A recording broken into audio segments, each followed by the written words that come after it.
So, if you can come over to my lovely assistant, our 3 key questions later today are really the 3 questions that anybody working with second language learners, I think, is going to want to know the answer to. And when people ask me, can I have some tips about working with second language learners, it tends to revolve around this. What's a mistake and how do I fix it, basically? How can I help the learners get better? And what does error tell us? Okay, so we're thinking about what mistakes are, we're thinking about why students make them, and we think about how we deal with them as teachers across the whole section, not just in terms of the ALD, but in terms of the different content subjects as well, obviously. Okay, so my first activity for today is basically a sentence. I have been playing the piano for 3 years. It's a terrible colour for this, isn't it? Sorry, I don't know what to write it. I have been playing the piano for 3 years, and I want to know how many things can go wrong with that sentence. For example, a student might say, I have been playing the piano for 3 years. What are possible mistakes that students can make in this? Another possibility would be, I have been playing the piano since 3 years. Another very common mistake that learners make. So just with the person sitting next to you, a couple of minutes, think about those mistakes, but I'd like to focus on form, meaning, and use, not on spelling or punctuation. Okay? All right, ready, steady, go. Common mistakes in that.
Prepositions can be quite difficult, so they could be seen for years instead of for. Yeah, okay, exactly, yeah. But they might also say, I have been playing the piano 3 years ago. You don't use ago with the structure. What's the name of the structure? Does anyone know? I have been playing. Present perfect. Present perfect, yeah, okay. Right, so it's the present perfect continuous. Other mistakes that you can make. They're not changed the verb as well. Yeah, like what? So I've been doing it for 3 years or something of that nature. Instead of using playing, they've come up with something that's more. Yeah. Well, then they can't think of playing, so they come up with another. Yeah, so word choice. They might get word choice wrong, absolutely. Yeah. Yes. They can translate literally, so like for instance, I've been touching piano for 3 years. Yeah, so exactly. it makes perfect sense in the first language that I'm Exactly, so there might be interference, that's something that we're going to talk about. They use making more, don't they? Yeah, yeah. So I have been making, Right. I would say that. Yeah, okay, good. So these are form mistakes, aren't they? In terms of meaning, they might just use it in the wrong context. They might not understand that this verb tense and aspect connects the past with the present. This is an ongoing series of actions that started in the past and have continued up until now. They may not actually conceptualize that. So that might be a problem with the meaning. In terms of the use, again, as we said, they may not use the correct time markers with it. So there's lots of different things that they could get wrong. What about if they are asking the question, and the question is, how long have you been playing the piano? They might get the word order wrong. How long you have been playing the piano is a very common one. Another one, they might just get it totally wrong and transfer, as Rob said, how long you are playing the piano. Again, transference from Spanish. So there's lots of possible mistakes. Other mistakes that can come up as well connect to this. How long have you been playing the piano? What's the problem there? It's not about intonation, yeah, pronunciation, intonation. There's problems in there. They may not understand the rhythm of the question or the rhythm of the sentence. They may not understand how weak forms work. Okay? The reason that I wanted to focus on this and not on spelling or punctuation is before we start looking at errors, I want to separate these ideas because a lot of the time when we talk about error, people focus on spelling or punctuation. And what I want to do is separate it. So we're thinking about skills and we're thinking about systems. Systems are the things that go underneath the skills. Skills are the way that you show that you have control of the systems. Okay? So spelling and punctuation would be inside one of the skills. Which one? Writing, yeah, they would go inside writing.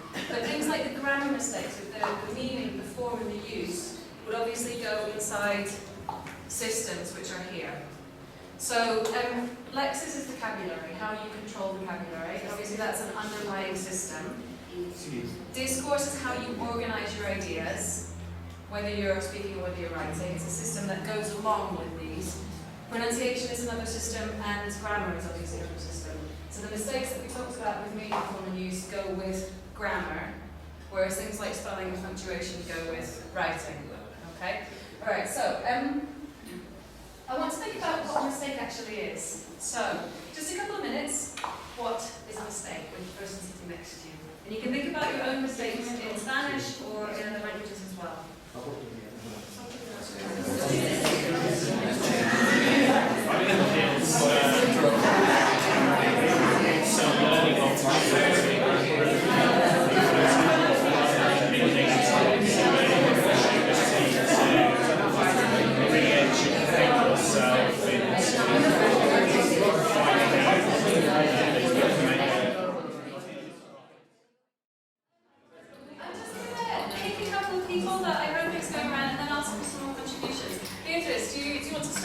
Yeah, Gonzalo wants to practice with English. Okay. Okay, thank you, Miss Sayo. We think that the mistake is a lack of attention. This is going to be one goes. Okay. Yeah. And this is opportunity of improvement too. Exactly. Yeah. Okay. And what's the difference between it being an opportunity for improving and just a lack of attention? What does that depend on? How can we make it an opportunity instead of just a lost opportunity? What's the difference? Okay. No pressure. I think that sometimes Yeah. we think in the structure, the Yeah. efficiency of Yeah. the structure, Okay. when you have to communicate Yeah. anything. Yeah. This is one. Opportunity of improvement. When you want to communicate, you don't think in the structure or Yeah. grammar structure. Yeah. Okay, so you're talking about the relationship between fluency and accuracy, aren't you? If you're totally fluent but you don't have any accuracy, there's a breakdown in communication. If you're totally focused on accuracy and you're not fluent, nobody wants to speak to you because it takes such a long time. So it's about finding the balance between the two things, isn't it? Being fluent enough to keep a conversation going, but being accurate enough to be understood. Yeah? Yeah, see. Yeah, okay, all right. Okay, good. Okay. But I love that you're kind of thinking about the fact that there might be different kinds of, I'm going to say it now, deviant utterances, which sounds horrible, but that's how we're going to start talking about them. Utterances that deviate from standard, okay, is a mistake. All right, Joe, you had something really interesting as well. We were chatting about what we felt made a mistake depending on the context. Yeah. If our prime objective was to communicate with someone and that message was still got across, but there were grammatical errors in there, it wouldn't be a mistake if that was what was needed in that context. However, if the context called for absolutely accurate grammar or something, then that would be a different. So we were having quite a chat about the different contexts. Yeah. Okay. So, what kind of context was kind of the little mistakes not matter? More verbally, possibly. Conversation. Absolutely. Yeah, because you have other repair strategies. You've got other ways of communicating your intent as well, and also most likely a sympathetic listener. The person who you're speaking to wants to speak to you and wants to understand you. Whereas when you're writing, you don't necessarily have that luxury of somebody wanting to decode what you've got on paper. Okay, so definitely very much contextual, and also connected to the skill which is you're using to demonstrate your competency as well. Okay, in terms of mistakes, I put it in inverted commas because the word we tend to use to encompass everything that is an incorrect utterance. And in actual fact, they're divided into three categories, and the three categories reflect where those incorrect utterances are coming from. So the first one is a mistake. This is something that you do intentionally or unintentionally, but you can correct it yourself. So this means that it's something that you really should know better.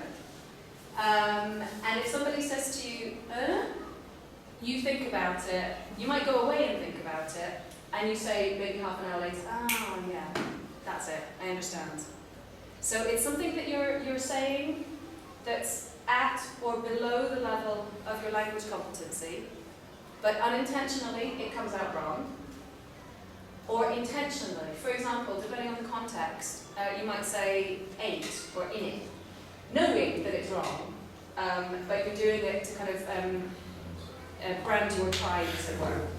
So you can control that. So it can be intentional, or it can also be unintentional. But the point is that you do kind of know better, and you can go away and think about it. The next one is a slip. It's quite similar to a mistake. But this is when you're speaking really fast, and you just say, "Oh, the other day he goes to the cinema," and you can hear it. And the second that you're saying it, you go, "Ugh," and you feel a bit of pain. But it's not so dramatic that it leads to a breakdown in communication. These are the same things as when students are writing and they say he have been, and they know it. You know that they know it. You know that they've known it for 10 years. But they're still doing it in the moment. Just because there's a vada or there's just they're not thinking about it. They're focusing more on the content of what they're saying than on the detail of it. The third one is really the one where we start to have some real problems. And this is error. So an error is something that happens and you can't correct yourself. And this is really, I think, where we as a section, we as a community kick in a little bit. If, for example, an elementary student says, let's say in year 7, says, I have been yesterday to the cinema. We might turn around and say, okay, good shot, good attempt, but yesterday I went to the cinema. They can't correct themselves because this is above the level of their current learning. They just haven't learned it. And so they make an error, but they're making an attempt, they're taking a risk. It's like when I try and use the subjunctive in Spanish, it always goes wrong, but I'm making the attempt. The problem is if somebody in year 12 says, yesterday I have been to the cinema, this is really an error because, because it's not about taking a risk. This is an error that's happened below their current level of language, it's below where they're supposed to be. They may have been mistaught, they may have never understood it, they may just be totally unaware that it should be said in the way that it is said. And so the way that we respond to this error when it comes from a year 7 and the way that we respond to it when it comes from a year 12 is going to be quite different. And so I think that this, with our school population, is where we have a bit of a problem. how we respond to error coming from a year 7, how we respond coming from a year 12, how we know what kinds of errors or slips or mistakes they can and should be making at different points in their school careers is something that's quite complex, I think, particularly bearing in mind that we have such a mobile, rotating, changing school population. Okay, does anyone have any questions about these three? Michelle, real slang and things like Yeah? put that in, is that an intentional mistake? What would you say? Probably is, because they know they're not supposed to be using it. Yeah. They're using it just Yeah? because they're Yeah. always using it in Yeah. conversation. Yeah. It could be a slip. They should know better. They could be trying to annoy you, which is also possible. But it could actually be that they don't know. They might be half bilingual in the sense that they have one foot in the native speaker English camp, they have one foot in the native speaker Spanish camp. They've never been treated as a second language learner in either, and they've got massive great gaps in terms of their formality of language. And what tends to happen very, very often is, particularly when the focus is on kind of communication going down in the school, not just in CTB but in a lot of schools, they learn kind of organically to a point where they kind of like, they manage the past, the present, the future, kind of okay, but they stop. The problem is that the demands of the academic curriculum keep on going up, and they are just stuck, and they haven't learned any alternatives to life. And so we can correct them, we can recast, or we can say, think of a different word, but they may not have actually learned any alternatives. And in that case, it's an error. They don't know, they genuinely don't know. And this is where the skill of the teacher comes in. Is it to annoy you? Is it because they really don't know? And what do we do as teachers in response to that? Okay? Does anyone else? Yeah. I know that I feel or I think that slang's different from Spanglish. Okay. And Spanglish, even writing, for example, me as a Spanish teacher is so hard. Like to teach a student how to write words that are so close to English. Like, díganme un ejemplo que ellos comentan con doble L, different, with different, double F, technical. There are some words that are so Spanish because I don't think it's a mistake, it's an error, it's a slip. What is it? Okay, I think that's an amazingly good question, and my response, I'm not throwing you under the bus when I say this, but I want to move away from this idea of Spanglish because it's quite a derogatory term. It implies that people are just being lazy and they don't want to speak in English or they don't want to just speak in Spanish. Spanglish is code switching, and code switching is a legitimate strategy for anybody that's bilingual. It's desirable for people to code switch as long as they are aware of differences between systems and that they are aware that it's not their only tool for communicating. The problem with code switching is that the good thing about code switching is it can very much represent your identity as a bilingual or trilingual person. The problem is it can also represent the path of least resistance, and people stop moving forwards in their language acquisition because they can move around the things that they don't know. And any kind of language acquisition requires attention in your mind. Not attention, but tension. So what it means is that if you're code switching because you're not pressuring yourself to move forwards, that's when it becomes a problem. But I think in terms of how you represent your identity as a bilingual or trilingual person, it's absolutely essential. And so, kind of in the world of language teaching and learning, we don't talk about Spanglish anymore. We talk about code switching, and we talk about it either as a tool, or we talk about it as something which can impede acquisition if not used responsibly. If it's the only tool, then it becomes a problem. So I think the students should be encouraged to consider how the two systems work differently, but to be kind of analytical about it instead of using it as a fallback or a default position. Yeah. So in terms of the classroom, I definitely think as a sort of English, Spanish kind of department, I would say to them that English and English, you can't speak Spanish. If they want to speak, if they don't understand something, is it kind of bad to do a half English, half Spanish. So, you know, you can translate the sentence or the explanation into Spanish in total, or you stick to English. Question is, how do you do it? Yeah, I mean, I think they've done quite a lot of research onto this on like why people revert to their mother tongue in the classroom. Yeah. And there tends to be three reasons for it. The first one is because they genuinely don't understand what they're supposed to do. The second one is because they don't have the process language to do what they're supposed to do. So for example, if we're playing a board game in Spanish, and the board game is asking questions about food, I might have the vocabulary to talk about food, but I don't know the process language to say, it's your turn, pass me the dice, you are cheating. So I need that process language to communicate in the target language. If I don't have it, then I slide back into my mother tongue to keep the activity going.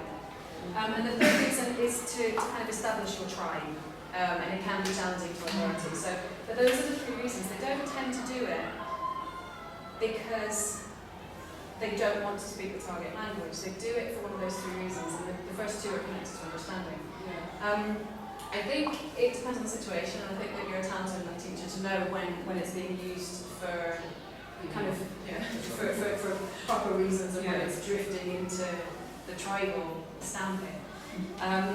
But again, can you do it half in English, half in Spanish? I would say whatever works, honestly. I mean, ideally they would be pushing themselves, but if they have to push themselves far above the level of their current competency, it's not going to work. So whatever's going to get them to where you need to get them. But again, this idea of which we don't have here, thank God, but the idea that you don't respect your mother tongue and you must always speak in English, and you have 5-year-olds going, teacher, may I go to the toilet, please? It's very artificial and a little archaic. Does that answer your question? Yes. It's a very roundabout way. Yes. Oh, sorry. Here you go. Okay, so moving on, I want to have a little think about this, which I think is really the guiding principle of where we're going today, which is sort of an exercise in empathy, I think. This idea that errors cannot be self-corrected until further learning has taken place. A lot of the time, with the best intentions in the world, we send the students off with kind of a correction code, and we put T for tense, or we put WO for word order, which is fantastic if it's a slip or if it's a mistake. The problem is, if it's an error, then we're asking, in the interest of autonomy, we are asking them to do more than they can actually do. And that's going to have a negative effect on their language acquisition as well. So with the best intention in the world, by not differentiating between slips, mistakes and errors, we might be actually pushing them away from language acquisition instead of supporting it. Can you do the first one for me?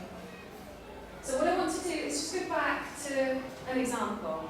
What happens when people are acquiring their first language? And this is the kind of natural order for a native speaker of English, how they learn the past tense.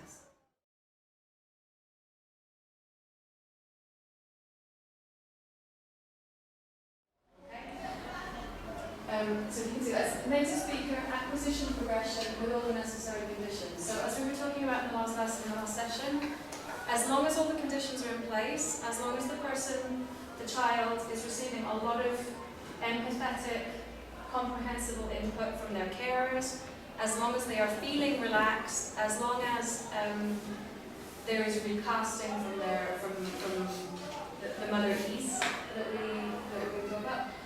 What tends to happen is they learn the word went as a chunk. They don't learn it as a system, they learn it as a chunk of language, and they just repeat it because that's what they've heard their mothers say or their fathers say.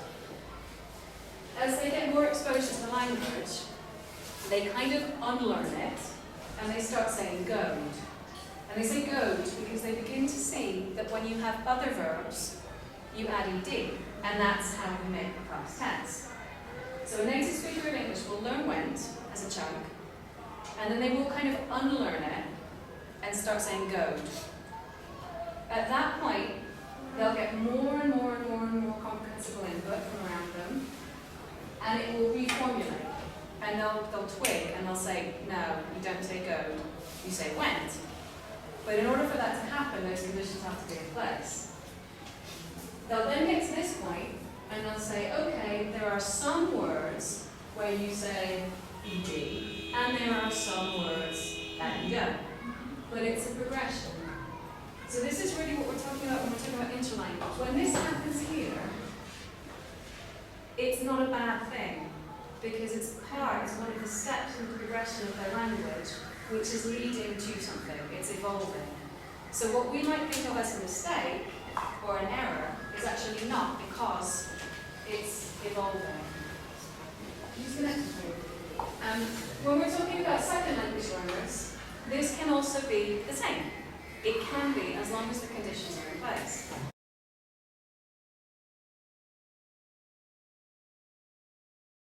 Conditions for second language learners are going to be very, very similar to the conditions for first language learners, native speakers. The conditions are going to be that they get formative feedback, they get vast quantities of comprehensible input just above their level, they get graded input, they get explicit language input as well, because they're second language learners, so they're not going to be totally immersed in an English language, so they are going to need explicit language teaching as well. And this is another really important condition, which is so small you can't see it right. That the same process is happening in their first language, and that their first language is being supported. So this will happen with the second language learner as long as those conditions are in place, and as long as that is happening with their first language as well. Okay? Now the problem that we have is second language student 2.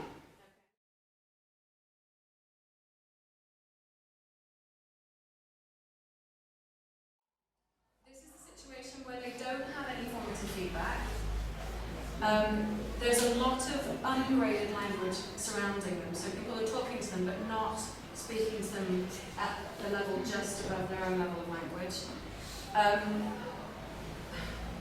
There's little or no explicit language teaching, and there's possibly no parallel process in their first language, which means that their English might be eating their Spanish, or their Spanish might be eating their English, which would make it subtractive bilingualism. And so what will happen with these kids is they start with went, then goad, but this never happens. They never readjust that chip, because there's not enough language in their immediate environment that they can process and filter. And so they just get stuck here. They get stuck here, and actually it can get worse. They can then go, and they can go from hypothesizing about language to over-hypothesizing about language. And so they start making more mistakes based on a faulty pattern that they've got. And we've got a lot of students that do this kind of thing, not necessarily with past tense, but they do it with other tenses, other verbs. Now, we're going to get a lot of students that come into CTU, particularly in secondary, who this has happened to because they've been badly taught or not taught, or they've hopped countries. What happens ideally when they come here is that there is some kind of intervention, either through my department or through a kind of section-wide approach, where there's explicit teaching, there's consistent awareness raising, noticing feedback, and there's formative correction. And that's how we fix it. And then it readjusts to this when not play. The worst case situation, and I think we have some of them in year 12, year 13 actually, is you get second language student 3.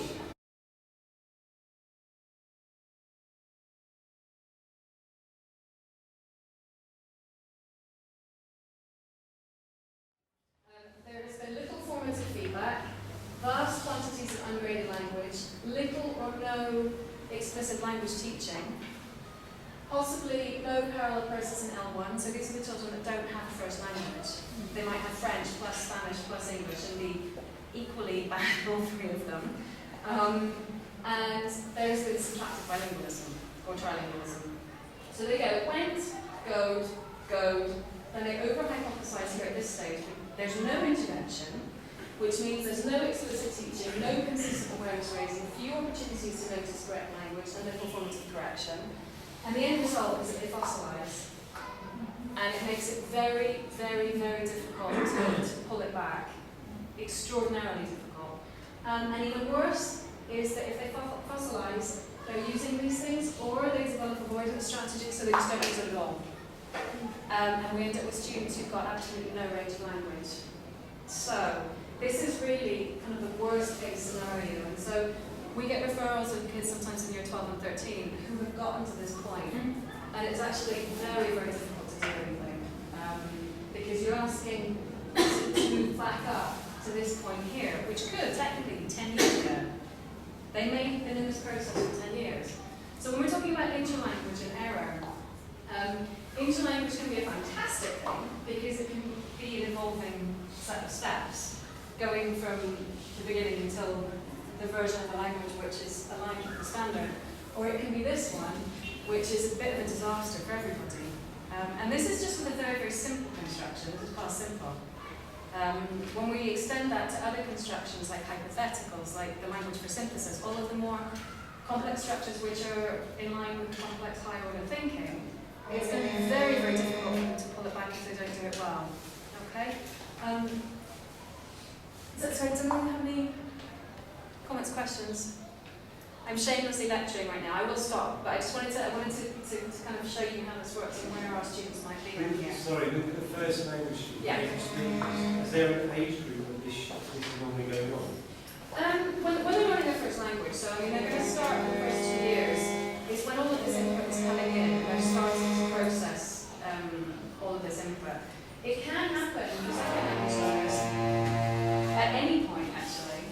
We're making mistakes like going with reading those. And it's not going to be every child either. So the interlanguage process, it's not linear necessarily. It's very, very circular, and it can be a very different thing for different kids because this isn't just one thing that they're learning at this point in time. They're learning hundreds and hundreds of things at this point in time. But in the first preliminary stages of learning, yeah.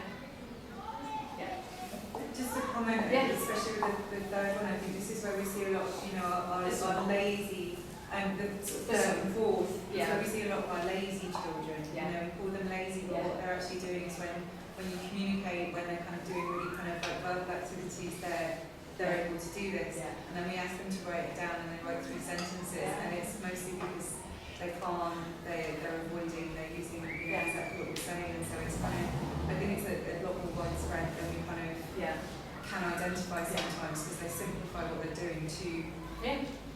Yeah, it's a comfort zone. Yeah, It's a comfort zone. They avoid avoiding strategies, and it's sad because a lot of it comes from their environment, and it comes from previous learning experiences, and it's very, very hard to deal with later on. So the ideal situation is to get them here, or best worst case scenario here, before it's actually gone down to this point. And it's a little bit too late to do anything because we're not just dealing with this one structure, we're dealing with lots and lots and lots and lots of them. For example, the third conditional, hypotheticals, I very, very rarely hear a student actually say it. If I hadn't come to Colombia, I would have gone to Venezuela. You never hear third conditional because it's such a complex manipulation of form and meaning and use. So they just avoid hypothesizing, or they just kind of say it quietly, and hope they mumble it and hope that nobody's heard it. Okay, so basically when we're thinking about interlanguage and the relationship with error, interlanguage is the current version of the second language that anybody is speaking at any given time. So if here is absolute zero language, and here is the standard version that they are trying to get to. Interlanguage is any place in the middle, and any place in the middle is valid, but as long as the error is used as an opportunity, as you guys said, to move forwards. And this is the point, it should be constantly evolving, and we get into problems when the language is not evolving, when it sticks, as it's stuck in the final 2 cases. Okay, obviously it's heavily influenced by the first language, so any conversations that we have in terms of languages and language learning, we have to have some kind of comparative analysis of the first language as well. How do you say this in English? How do you say it in French? How do you say it in Hebrew? And to get them to start thinking about the differences instead of allowing them to get to a point where they're over-hypothesizing about the second language based on their understanding of the first. Michelle, you just used an example of a student who's at the forefront of my mind when we're looking at this kind of thing. And She's someone who speaks English, Hebrew, and French. It's Italian. Yeah, but she doesn't have kind of dominance of one language. And actually, I would define her as someone without another tongue. Fourth column. Fourth column. It's, and it breaks my heart. It does. But yeah, fourth column. It's fixable. The problem that we have with a lot of the school population is that they don't perceive themselves as language learners. And so in order to fix Al or Roberto or Chippy, I mean these are the cases at the forefront of my mind when I'm thinking about these kids who've gotten to this point. They would have to go back, and their own little chip they would have to recognise my first language is not English. And they've spent so long thinking my first language is English or my first academic language is English that it would be quite soul destroying and upsetting for their parents to say as well, you have to go back to the beginning. And it would be very, very difficult for them because they would have to go back to the beginning and learn all of the meta language connected to being a second language student of English. And so we'd have to go right back and say, this is a preposition, this is a verb, this is the past simple, this is the present perfect, this is the first condition. And they've gone to such a point now of being inside their language learning experience and sort of being able to step out of it and look at it as a system, that it's very, very difficult at that age to go back into it because it's connected to their whole learning identity. And so at this point with those children, I'm not being defeatist, but I am being defeatist. It's kind of damage control because it's gone on for such a long time. And it's frustrating for teachers because people want to refer these kids, and there's really not a lot we can do right now, except for building structures so that it doesn't happen to other kids, that they get past here and get down there. Yeah. Because I suppose a lot of that learning takes place at home. Yeah. And if that doesn't happen, in the sense, mother tongue is primarily learned at home. Yeah. And if that's not reinforced, then we are put in a really difficult position as teachers. We have Tal doing higher level French. Yeah. Big question mark. Yeah, she has no academic language in any of the languages that she speaks, and We do not to be harsh as well, but this is the direct consequence of decisions that parents have made, and what do we do? This is kind of the answer. So this is why it happens. Okay, so basically what we're trying to do is avoid it getting to that point and to make sure that the kind of conditions and the learning experiences that we have in place here are such that our students who come in at the beginning and go through the whole school have conditions in place that it never gets to the point that they're going to fossilise with holes in their language or with a limited range. Those conditions are going to be vast quantities of comprehensible input, graded input, so any authentic texts are going to be graded so that they can understand 90% of it, because the conditions for understanding, for inferring from authentic texts are that you understand 90% of the language of the text. Explicit language input and parallel processing L1. So those are the conditions that need to be in place that the students that we have don't get to that point. And I'm confident we're not going to have another Roberto or a Tara or Chicky. I'm sure that we're going to not have that again. I think in the worst case scenario, we would get a student coming in here in secondary, and they'd get there, and there would be some kind of intervention from the admissions process onwards. I hope. Yeah, so, okay, so, again, this brings us back to the original. The third question is, what do we do with it? How do we deal with it? They can't correct themselves, and we don't have private language teachers for every single student. Really? God. Okay, we're not going to have nearly enough time to do what we want to do. I'm sorry. I think I went off on a bit of a rant. Sorry. But basically, I'm going to wrap it up, unbelievably. But the questions that we need to ask about this are: where can does learning take place? It should, in my opinion, be taking place across the whole section. When we say we're all language teachers, that's become a little bit of a buzz catchphrase, but I'm not sure how much of that is actually being built into the structure of learning experiences across the section, across the school.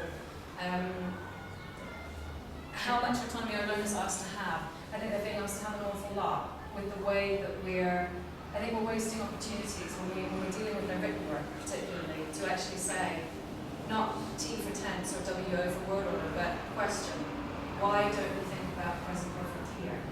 Actually give them questions so that if it's an error and they haven't been taught the structure, that they then go and ask about it. Again, these are questions for the ALD and for Rob, us as a philosophy. How can we feed more learning into the approach to language in the classroom? If people are not comfortable bringing conversation about languages and language learning into their classrooms, why not? What opportunities to help that? And how can we support subject teachers to make it a part of learning? And more importantly for me, how can we make sure that nobody slips on the radar so we don't get another situation where we have these kids being referred and we can't do anything about it. So I've got a couple of suggestions I'm going to leave you with. We're just going to have to skip over the summary. These were in my dream world, this is what we would be doing. All teachers would understand what it means to be B1. When you're B1, what kinds of structures can you use? What kinds of structures should you be able to use and to talk about? And that way we would all know what's a slip and what's an error. We would know how to correct them, we would know to recast, or we would know to send them to the ALD to us. Understanding systems, so that the sentence that we did at the beginning with the present perfect continuous, we would understand what are potential problems that students can have with lots of different structures, in terms of form, in terms of meaning, in terms of use. We would provide models for more complex structures and systems. So if we're asking students to write a hypothesis, giving them a language model using conditionals so that they can see what kinds of language structures they're supposed to be using. The language focus across the year groups. At the moment in year 12, I'm doing a lot of work on writing. It would be great if we could all watch it and all kind of jump on the same errors that are happening as we go through, instead of just block A going, that's a comma splice, that's a fused sentence. It would be great if we could all say, that's a comma splice, that's a fused sentence. And we can do it so that they know that we're not going to get around any teachers in particular. So using that same meta-language for correction. Helping students themselves to recognise, did you say that because you don't know how to say it, or did you say it just because you weren't concentrating? Do you really know how to use that structure, or do you not? You know, there's no shame in saying that. So helping them to differentiate between it. Knowing who to talk to when they can't self-correct. Bringing in comparative analysis of first and second language and third language, so helping raise their awareness of the different ways of saying things in different languages, and that process is valuable. It's not Spanglish. It's a valid approach to code switching in the classroom. And the last one, this is kind of, I would love for this to happen, if we could have some kind of standard correction code across the entire section, where we actually use interaction with their writing to push the language acquisition process forward. I don't know if that's something that you would be interested in exploring further, if it's something that we want to talk about, but not just the T for tense, but PP for present perfect, or that kind of thing. But it would take a widespread commitment to actually stepping up our own understanding of what languages are and how they work. So that's just something I'll leave you with. Jo. Just the last few minutes, we wanted to chat